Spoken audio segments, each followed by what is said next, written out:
The current rural-urban shift is progressing at a fast rate because migrants arrive faster than the cities are able to absorb them. In this episode, we'll be taking a look at urban slums within the FCT, a place where the underprivileged live. I am Darshan Hussaina Usman, and this is Inside Abuja.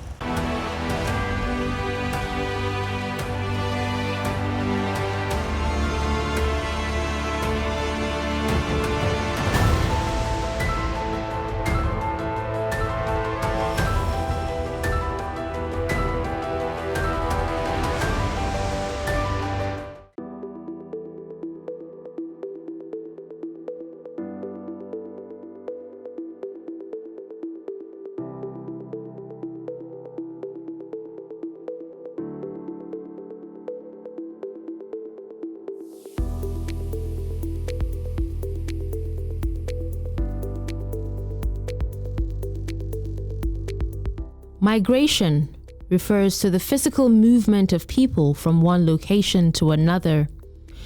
According to UN Habitat, over 880 million people live in urban slums globally. A sizable portion of this figure is in sub-Saharan Africa, with Nigeria having the largest number. With rising insecurity in Nigeria, new immigrants arrive from rural areas every day. These arrivals further put pressure on the already poor living conditions in some parts of the city, as most of these newcomers can barely afford to live in decent apartments in the metropolis apart from the urban slums. Why I reside here is just because it's close to the city, but we have challenges. We don't have constant electricity here. As you can see, our roads are very bad. We don't have pipe-borne water, even though despite our closeness with the center city. So, and the most challenges that we have is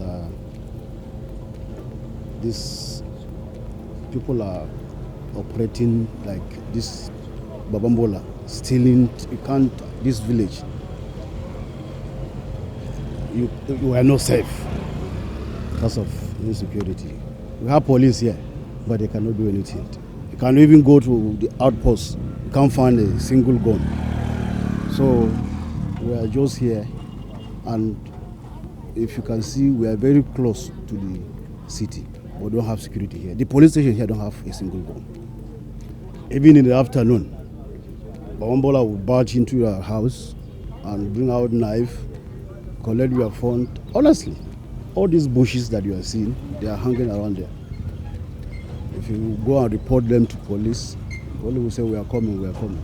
They will come in the night and barge into people's houses and collect their machines, all these of other people.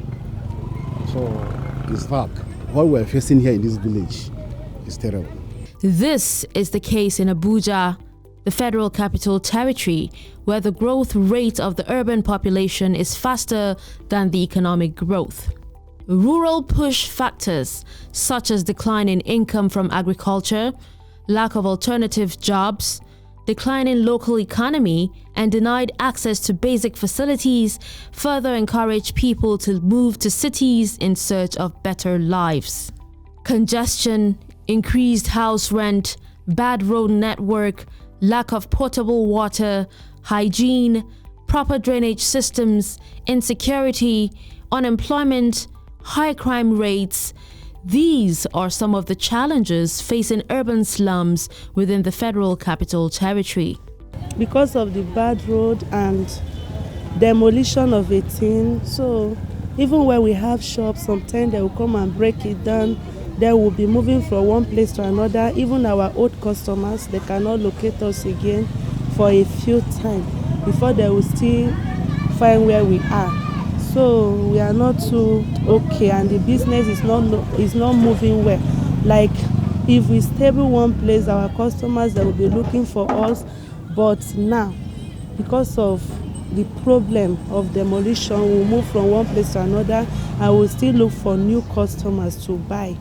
rent and shop rent is much. It's much. Like single room 90,000. So shop 150, closer to 200, some 200, and it depends on the business area and the owner of the shops. So shops are very expensive and house rent. The challenges we are facing in this area is the road and the lights, where the thieves, like the demolition too occur, because the last month they just came around that they want to demolish, and I don't know how comes they did, because my house was among the people they demolished the house with. I was not capable to have money. I was not in the good way to like pay the house rent, so I now struggle to get a house and unpacked to another place. So that kind of thing is not proper for us. If they want to do something like that, let them just tell us early before they demolish people's place. And the road is rough. Like if rain falls, we cannot. You see the way the place is. We cannot be able to. But the road it needs repairs. I will not say anything. The government have to work on it. And the water, we buy water. There's no free water here. We buy water. Right now they are saying 100 naira, two containers of water. So how will people survive? People that don't have it, how will they survive? If me, I have it tomorrow, I don't know who the next person, or you don't have water to drink. So that kind of thing, please and please, let them help us with this too.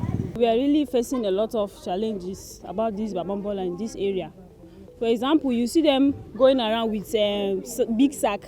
They will pretend as if they are picking up refuse, but no. They are trying to, maybe if you just enter inside like this, they will carry anything they see, even if it is slippers, anything you leave outside, they will carry it.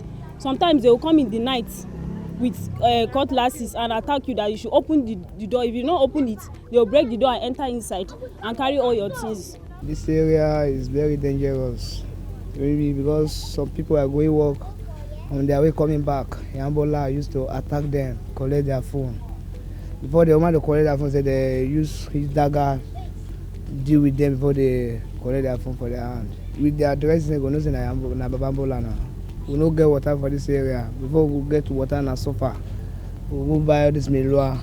We suffer for the water well, and the environment is not good. We no get road. All this area don't scatter. This area it's no good, sir. Suburbs like Utako Village, Pape, slums in Garki and Aikibiu are burdened with dozens of congested shanties due to the high propensity to migrate from the rural areas to the urban areas. No person would like to see he is born in an area and they say today they are exchanging you to another area if it is not falsely. So we are not happy for that, but we cannot go against government says. When government tell us, we still look to them, we alliance with them, we only plead them that they know themselves that it is unfair to take you where you have been inherited and take you to where you don't support to go. There are many things that will follow you. Sickness can follow you.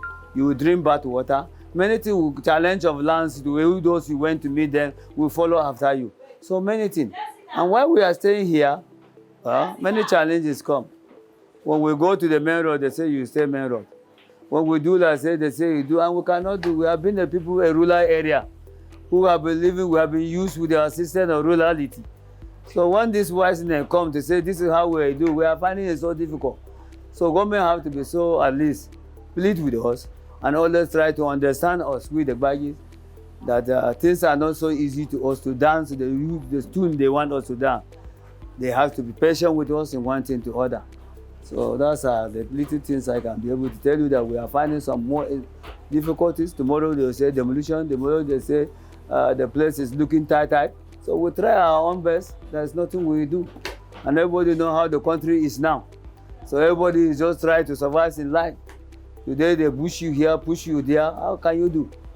So we are finding it actually, but we need the help of the government to actually try to understand with the inhabitants of the area. These slums are filled with poor quality of buildings due to the low grade of materials used for erecting apartments. Yet small rooms in areas like these go for as high as 50,000, 90,000, 150,000 naira and above per year. Ana biyan 50,000 ne. A shekara. The health of these slum dwellers is a source of concern because they're often marginalized in terms of access to health facilities and the allocation of resources. Rather, their homes are demolished to make way for urbanization. The most challenge we have here is that those demolition we are facing, so it's affecting people more. Presently now, the village remain only half. So those people that demolish their place, they are just stranded, looking for where to even to sleep is problem now. Majority of them has handwork. Some of them are educated, but work is issue for them. 2012, I'm living here. 2012, yes. But what disturbed me sometimes, something that makes me to fear, because of this demolition they are doing. Because I don't know, because one thing I like here is near to my school. Near to my school. I just walk in and go. If I'm paying transport, I for leave here, go back to Aba. I will not stay here. For the initial stay, when I came in here, no matter the one day I went to my sister's house, NPC quarters. They come and broke my door, thief all my things. But God, for God's so help, God have already, all those things, God have already given it back to me, 1,000-fold. Lack of potable drinking water is a major challenge facing urban slums as well. In some cases, the whole community has access to just one borehole which rarely flows, while others have to pay 10 naira per bucket to get water. The lack of protection against hazards of fire and flood breeds yearly. With the rains here, these areas are prone to severe flooding. We have a challenge, we have a lot. The road, let me say we manage have a light. The road and the security. Let me say every year from January, let me say January 3rd, this is my 3rd year in this environment. I'm going to 4 years now. So let me say every January 3rd, every year we have an attack. There are not 1, not 2, not 3, from 7 to 8 in numbers, as in armed robber. From they are not 1, they are not 2, they are not 3, from 7 to 8 in this. Let me say every year, every 3rd, it happened in my compound. Then came, then broke everywhere. They robbed about 4 houses. They should handle Babambola very well, because if you confront them, they will stab you. They will stab you. They disturb. Maybe if let me say, even there was a time my neighbor was shouting. She was at the room. They brought light. They used this thing and cut an electric wire. She was inside. She was shouting, "This is Babambola, this is Babambola." Do you see? We cannot do anything, because if you scream and you rush them, they will stab you. We don't have road. Because of the road, we not get markets. No market for this place. And now our mark don't say we will come pay revenue, give them. We never feel pay. And not be say we not like to pay. We really want to pay, but no business because of the bad road. People not they pass this place. Nobody used to pass it. Everybody they pass on the other side. But if they fit do the road for we will be very happy. I will not see get water. At least for light, NEPA they try this period for us compared to the dry heat period. But this period now we have lights.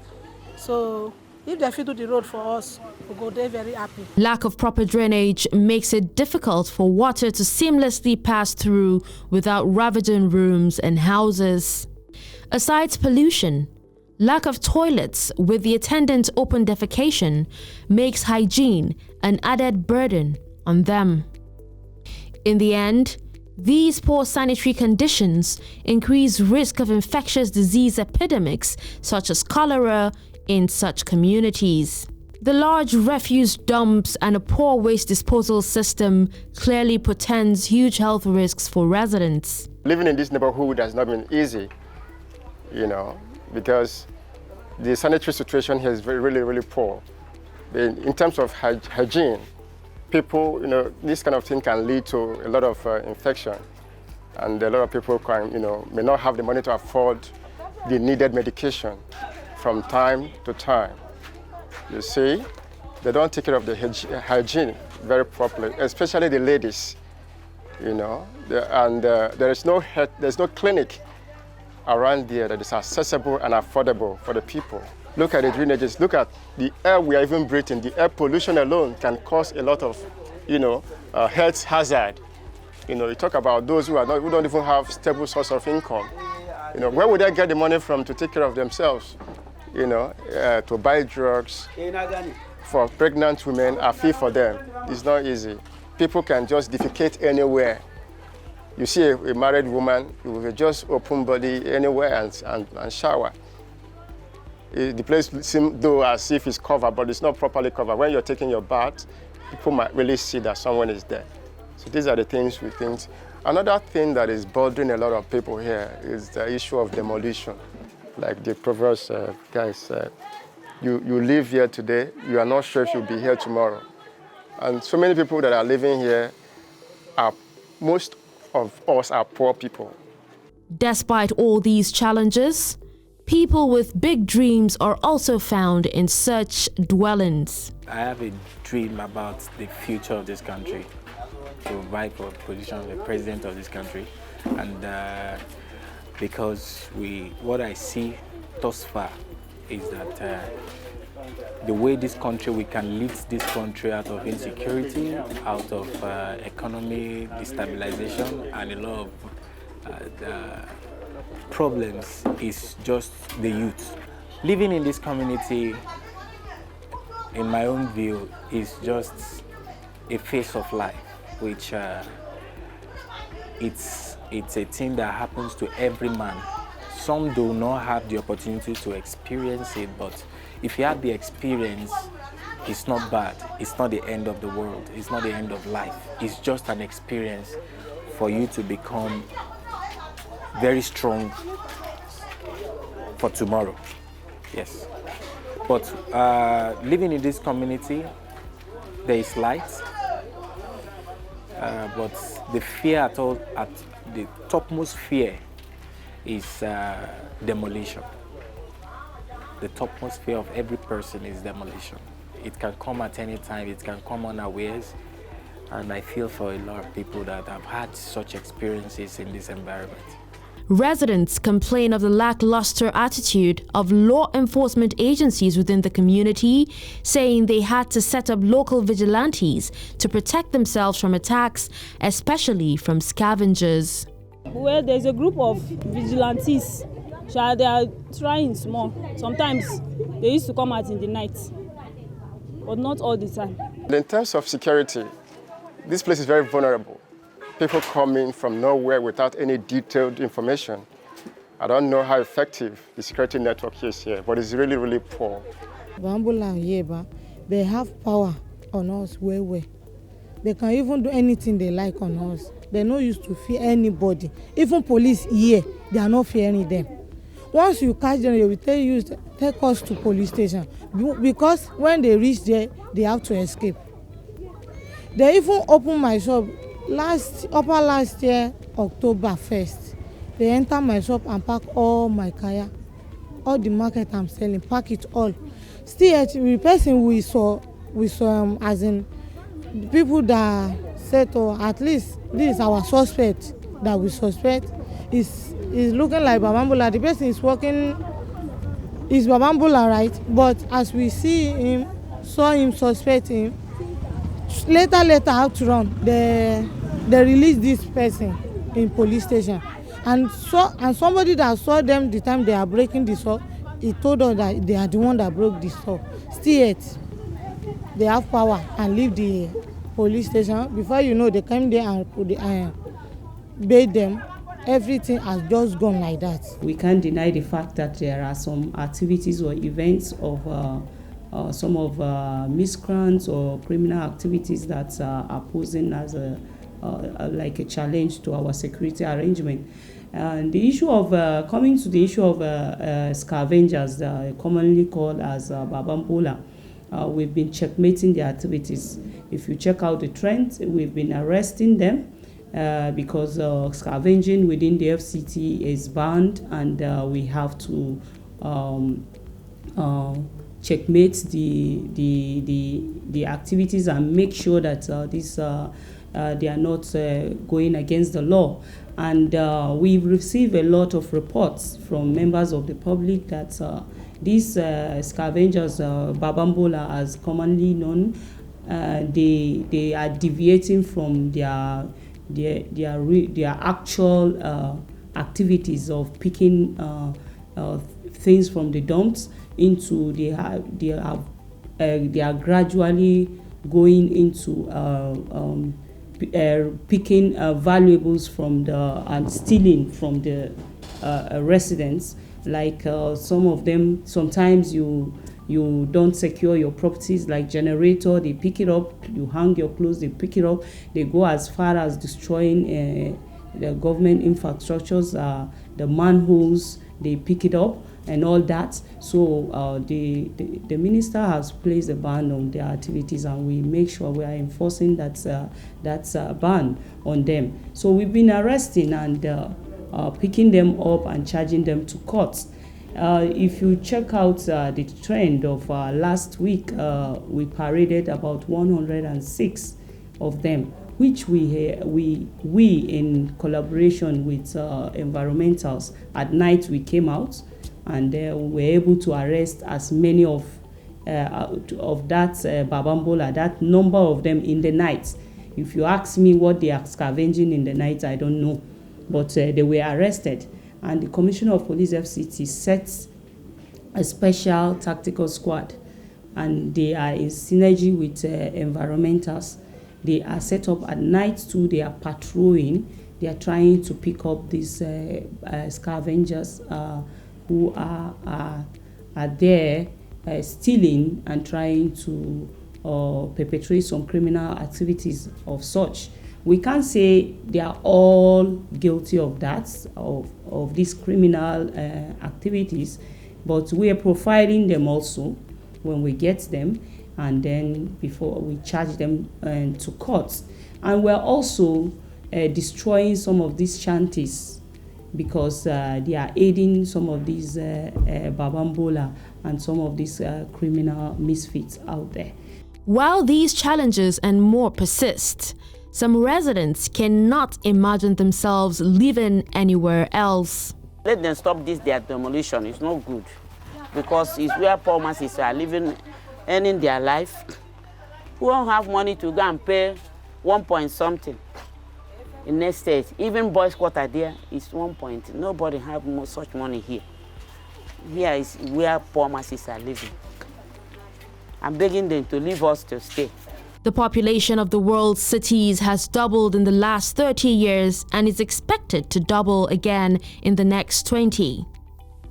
Due to this, many projects have been undertaken to address slum development, but the target set to improve slum facilities and provide better housing infrastructure for the occupants has failed to produce the desired effect.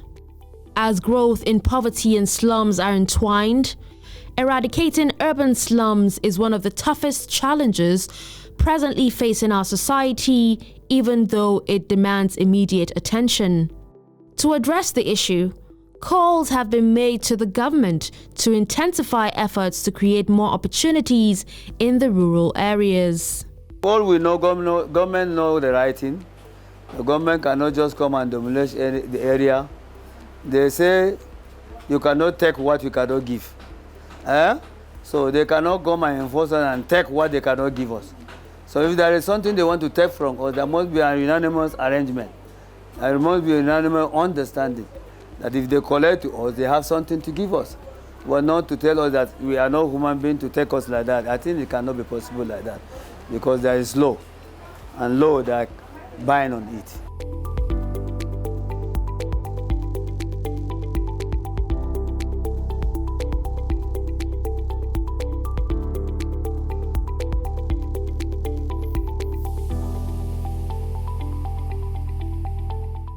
Why do people live here?